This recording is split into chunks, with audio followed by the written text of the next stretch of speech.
Moja skúsenosť v Central St. Martins je celkom dynamická a multidisciplinárna ako vesmír. Bola som tu doktorantka a študovala som módu, dámske oblečenie a potom som sa vydala na cestu skúmania nových materiálov. Samozrejme využívame budúcnosť materiálnosti. Pozeráme sa na križovatku medzi remeslom a technológiou.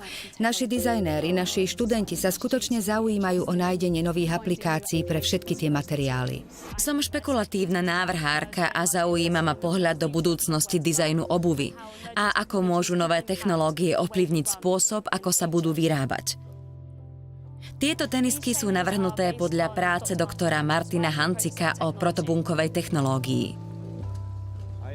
Som tu v Trente nový výskumník a môj výskum je trochu odlišný. Je to vo veľkej miere hraničná veda, kde hľadáme adaptívne materiály, ktoré sú okamžite prepojené s prostredím tak, že sa môžeme v podstate pokúsiť vyrobiť čokoľvek, čo by mohlo mať názov žijúci materiál.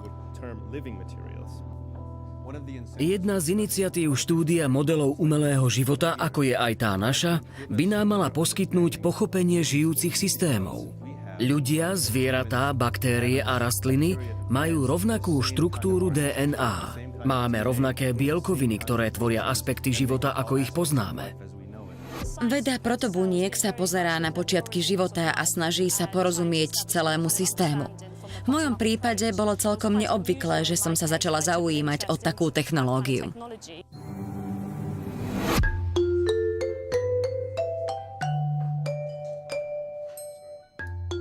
Jeden z uhlov pohľadu na náš výskum je ten, že vytvárame umelé chemické systémy, ktoré sú intímne spojené s celkovým prostredím. Znamená to, že máme jednoduchý chemický systém, ktorý teraz komunikuje s okolitým prostredím. Máme aj veľa študentov, ktorí sa zaujímajú o schopnosti syntetickej biológie a o aplikovanie týchto synteticky vytvorených materiálov pre aplikácie nového dizajnu. Myšlienka a koncept tých tenisiek je taký, že sa budú prispôsobovať počas behu. Budú viac v súlade s nohou človeka a prenastavia sa a prispôsobia sa podľa tlaku a času. Jedna z futuristických vízií pre nový druh živého materiálu je taká, že budete mať štruktúru, ktorá sa sama opravuje, možno sama rastie a aj sa rozmnožuje. Sú to veľmi futuristické vízie a ešte si niečo také neuvedomujeme. Ale je to spôsob, aký máme uvažovať o budúcnosti a aké technológie sa môžu aplikovať.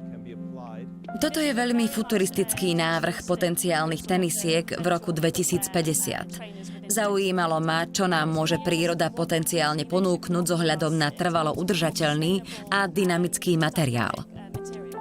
Kombinujeme prístupy blízkej a vzdialenej budúcnosti v rámci uvažovania o aplikáciách nových materiálov, ale celkovo sa snažíme podporiť prístup vyplývajúci z kontextu. Všetko je poháňané výskumom. Snažíme sa definovať rastúce potreby a ako môžu nové materiály zapadnúť do naplňania týchto potrieb. Aby sme sa nedostali do situácie, kde máme len technológiu pre technológiu.